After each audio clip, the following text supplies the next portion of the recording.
Dans un instant, nous vous proposons d'écouter la rencontre qui avait lieu à la librairie Ombre Blanche, jeudi 10 septembre 2020, avec le romancier Laurent Mauvigné. Il y présentait son dernier roman paru aux éditions de Minuit, Histoire de la nuit, lors d'un échange avec Christian Thorel.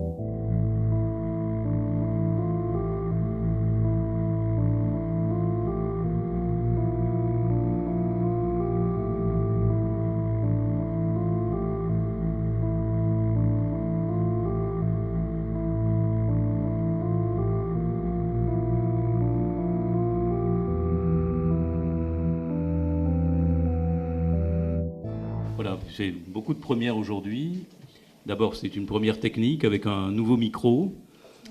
Il faut que je m'approche. C'est aussi une première parce que nous n'avions pas fait de rencontre avec un auteur, un ami écrivain depuis le 13 mars. On a juste hier organisé une très belle lecture avec Jacques Bonafé, de texte de Pierre Guyotat, voilà, devant un public plus clairsemé. Et bon, c'est bien finalement que aussi la littérature des écrivains vivants soit courue, Laurent.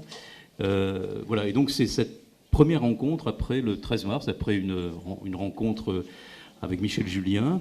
Nous avons dû le soir même nous résigner à nous calfeutrer dans nos domiciles et à supprimer toutes les rencontres au début du mois de juillet, où nous avons fait, on va dire, quelques essais, en nous demandant si nous reprendrions, comment nous reprendrions, dans quelles conditions, en se demandant même si on n'allait pas faire des rencontres avec des écrivains, avec ce fameux Zoom qui nous a tant requis pendant les heures de confinement. Et puis finalement, on a opté pour reprendre dans les conditions que vous respectez, et je vous en remercie. Et donc, le masque, le gel, ne pas bouger les chaises. Bon, voilà un public qui est un peu contraint comme nous.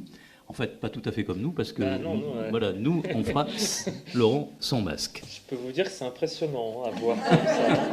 J'ai presque envie de prendre une photo comme ça. Pour nous, c'est pas tout à fait une première rencontre, d'abord parce qu'on se voit souvent et on a la chance de pouvoir faire cette première rencontre d'écrivains dits de la rentrée littéraire avec, on va dire, un voisin qui nous donne la possibilité, qui a accepté d'être notre premier invité. Et pour le moment, ce sera un des seuls moments d'échange qu'il aura autour de ce livre qui vient de sortir aux éditions de Minuit, qui est paru il y a à peine quelques jours et qui s'appelle Histoire de la nuit. C'est une chance pour vous, si vous ne l'avez pas encore lu, parce que vous allez découvrir on ne pourra pas vous le faire découvrir ici en 1h30, mais vous allez découvrir un livre, une écriture et un univers extraordinaire. On a tous été, vous le savez Laurent, conquis par ce livre, qui est un livre troublant, qui est un livre fort et qui est peut-être, on pourrait le lire aujourd'hui, quand même le livre le plus puissant que vous ayez jusqu'à présent écrit, avec beaucoup de belles choses auxquelles vous nous aviez habitués depuis 1999. Et vous nous avez aussi habitués à venir défendre vos livres ici depuis 2000. La première fois, c'était pour Apprendre à finir. Et je me souviens que vous étiez à l'époque à Bordeaux. Je vous avais raccompagné rapidement à la gare parce que vous deviez être attendu le soir même. Et on s'était très peu vus. Depuis, on se voit très souvent. Et c'est bien pour tout le monde. C'est bien de vous avoir plus près de nous. C'est bien de continuer aussi à être fidèle non seulement à la librairie, mais aussi à un éditeur qui est celui qui vous a fait confiance dès le départ. Qui là, je crois, Irène Lindon a été, elle aussi, conquise d'emblée. Vous avez travaillé avec elle, un peu. Oui.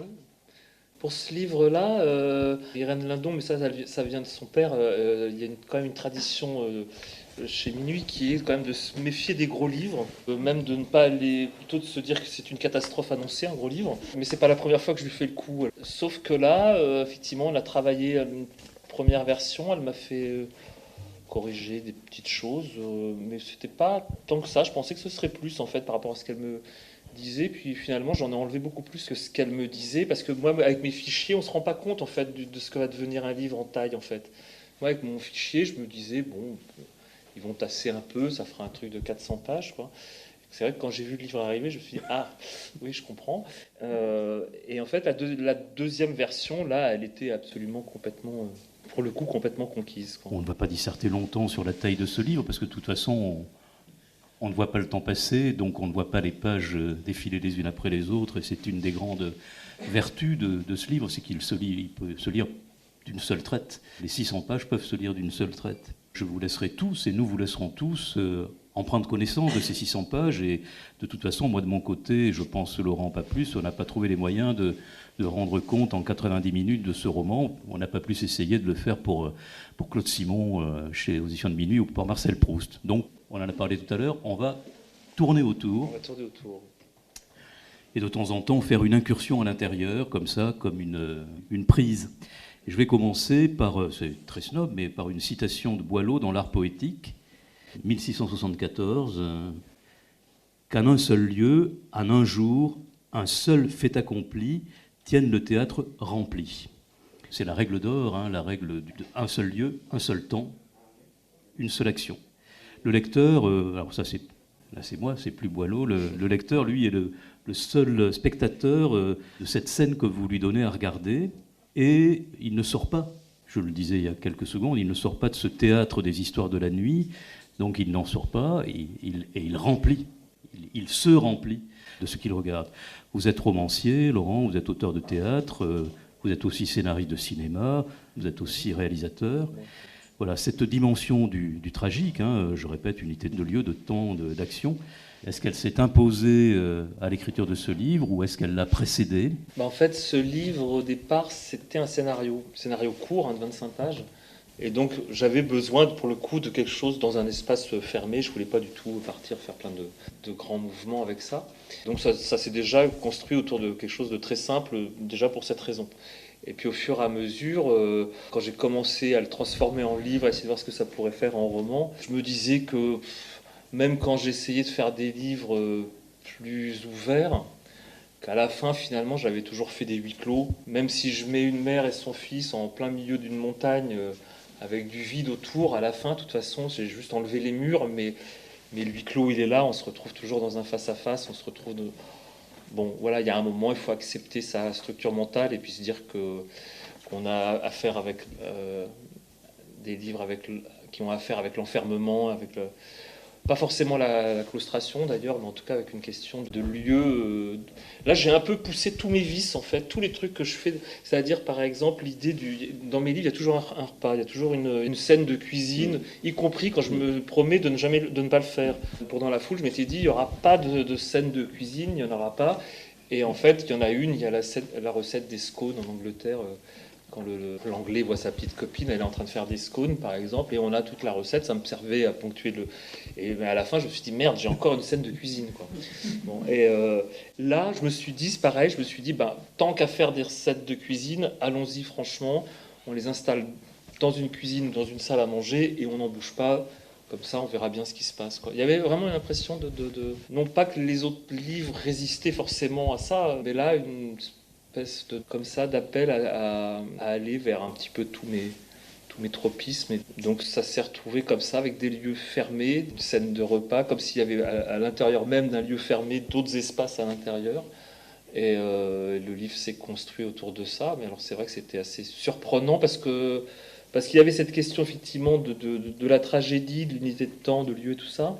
Et je me suis dit, j'ai eu l'impression que depuis 20 ans, je me souviens par exemple d'une éditrice que j'avais croisée au moment d'apprendre à finir, une éditrice de polar, je ne sais plus qui c'était, je ne sais plus qui était cette femme, qui me dit comme ça, alors pourtant apprendre à finir n'était pas du tout ni un thriller ni un polar, quoi. Mais elle me dit, en fait vous faites du thriller mais vous ne le savez pas. Et ça m'a marqué vraiment beaucoup, ça fait 20 ans que je tourne autour de cette question-là.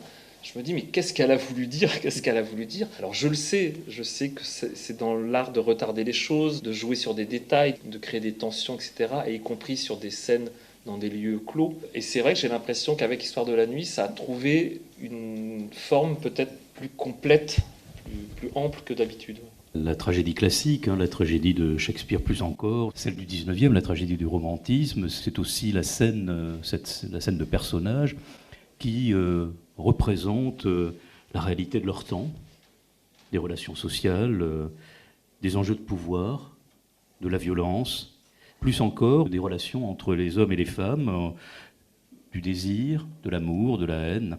Dans Histoire de la nuit, vos personnages composent effectivement tout cela. Et nous pourrions aborder la lecture du roman avec tous ces aspects. Pour autant, il me semble que, comme dans la tragédie classique, ou comme chez Shakespeare, comme dans le drame élisabétain, il y a un aspect qui domine, c'est celui de la proximité, de la vie ensemble ou séparément des hommes et des femmes, au travail, en famille ou en couple, et des questions liées à la domination.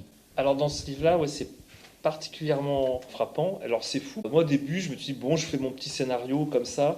Alors pour raconter un petit peu, parce que sinon c'est un petit peu, on est un peu dans le vide, sinon peut-être ce scénario, je l'avais écrit parce que j'avais réalisé un court-métrage juste avant, et ce court-métrage avait quelque chose à voir peut-être plus avec le théâtre. On était dans une maison avec des gens qui attendaient quelqu'un d'autre qui va arriver, enfin qui est censé arriver mais qui n'arrive pas, et donc les gens parlaient beaucoup entre eux. Et donc moi je fais mon court-métrage, j'étais content, tout ça, tout s'est très bien passé, c'est-à-dire qu'il ne s'est strictement rien passé, mais bon, moi j'étais content quand même du film et de cette première expérience, sauf que j'avais une frustration qui était que les situations étaient faites toujours autour des dialogues et toujours de ce qui se disait. Il y avait des jeux de déplacement, etc., mais qui étaient quand même pas complètement épanouis et qui étaient toujours accompagnés de paroles. Et je me disais, ça m'emmerde, j'aimerais bien trouver quelque chose de plus chorégraphique, où on n'ait pas forcément besoin de la parole, où on pourrait se débarrasser du texte, tant qu'à faire du cinéma, autant se débarrasser de ce qui m'occupe tout le reste du temps, quoi, en fait. Et donc j'ai écrit ce film-là, en me posant vraiment la question du déplacement dans des espaces certes réduits, mais vraiment des regards, du non-dit, des relations des uns des autres, mais par des marqueurs un peu différents que ceux habituels. Alors, quand j'ai commencé le livre, je me suis dit, je vais prendre chacune de mes séquences du film et je vais me donner, je ne sais pas, 10 pages par séquence. Ce qui fait que quand il se passe des événements vraiment importants, là où on est en mouvement, ça va tout seul. Mais quand quelqu'un arrive dans une pièce et que je dois quand même faire 10 pages, il sort de sa voiture, il traverse la cour et il entre, pour tenir 10 pages, il faut quand même s'accrocher un peu quand même. Et donc vous êtes obligé d'aller chercher ce qu'il a à raconter à d'autres endroits. Donc vous êtes obligé d'aller chercher, tiens, dans son enfance, comment il marche, comment il bouge son corps, mais ce que ça dit de lui, ce que ça implique de lui, quoi. Et donc évidemment, vous êtes obligé d'aller travailler sur d'autres zones, sur des zones qui vous ramènent à d'autres plans un petit peu dans le texte, et donc à des endroits où la parole, où la dimension des relations entre les uns et les autres va se dessiner complètement autrement. Vous êtes obligé de la chercher un peu par en dessous. Et donc d'un seul coup, voilà, il y a deux personnes qui sont dans le même espace. D'un seul coup, non seulement vous vous demandez qui ils sont, mais vous êtes obligé de vous poser la question du rapport entre elles. Déjà, on entre dans un jeu pas forcément de domination tout de suite, mais en tout cas, comme ça, de relations. À partir du moment aussi où on est dans un endroit qui est socialement très ancré, pour moi, la question de la domination arrive assez vite, en fait, dans ce type d'endroit. La ruralité, sur ça, c'est... Ça, par exemple, moi, c'est quelque chose qui me trouble, mais ça, pour moi, ça en fait partie.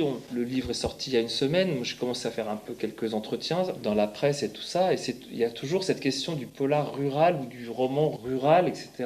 C'est marrant si vous faites un roman, un polar urbain ou un roman en ville, personne ne vous pose jamais la question de savoir pourquoi c'est en ville. Par contre, la campagne, c'est comme si vous étiez sur Mars, hein, à la limite. Voilà, pour moi, les rapports de domination, ils commencent déjà là, en fait. Le fait même de situer... La ville qui domine la campagne. Bien sûr. Et donc, quelqu'un qui vient de l'extérieur, il est une menace, mais il est une menace aussi parce qu'il est un rapport à la domination. Le livre, il est marqué de ça tout le long, dès le début, avec une histoire de lettres anonymes, mais peu importe. Mais la seule chose qu'on peut en dire de ces lettres anonymes, pour moi, ça c'est important parce que c'est quelque chose qui ponctue le livre, c'est qu'elles sont en rapport avec des idées, pour le coup, moi, liées à l'enfance. Il y a des choses que j'ai entendues dans l'enfance, liées à la collaboration, à la délation, et donc déjà à des rapports de domination, mais liés à l'histoire aussi. Donc ça, pour moi, cette dimension-là, elle est très importante dans le livre, et dès le départ, je l'avais, cette idée-là. Donc évidemment, le livre, il s'est construit, j'ai envie de dire, même géographiquement sur cette question. Je n'avais pas pensé à aborder la question des lettres anonymes, mais c'est un MacGuffin, les lettres anonymes, ou c'est comme... Oui, c'est un peu, on peut dire que c'est un MacGuffin, mais en même temps, c'en est un, mais en fait, parce qu'à un moment, je me suis dit, tiens, je pourrais leur trouver vraiment un responsable à ça et à faire intervenir cette histoire-là. Et puis finalement, je me suis dit que ce qui m'intéressait plutôt là-dedans, en fait, j'avais deux besoins très concret. Comme je savais qu'on allait traverser une centaine de pages où il allait non pas rien se passer, mais on allait exposer les choses, etc., avec des phrases quand même un petit peu longues. Donc je me disais, peut-être qu'il risque d'avoir une certaine lassitude pour certains, donc je vais quand même essayer de placer quelque chose qui donne un petit peu d'envie d'aller y voir. Donc ça, plutôt le côté MacGuffin de ce point de vue-là.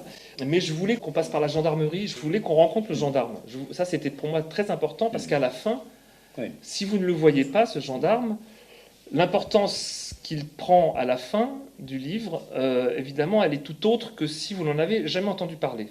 Donc ça, pour moi, c'était vraiment important. Donc il fallait aussi construire ça. Et puis, aller savoir comment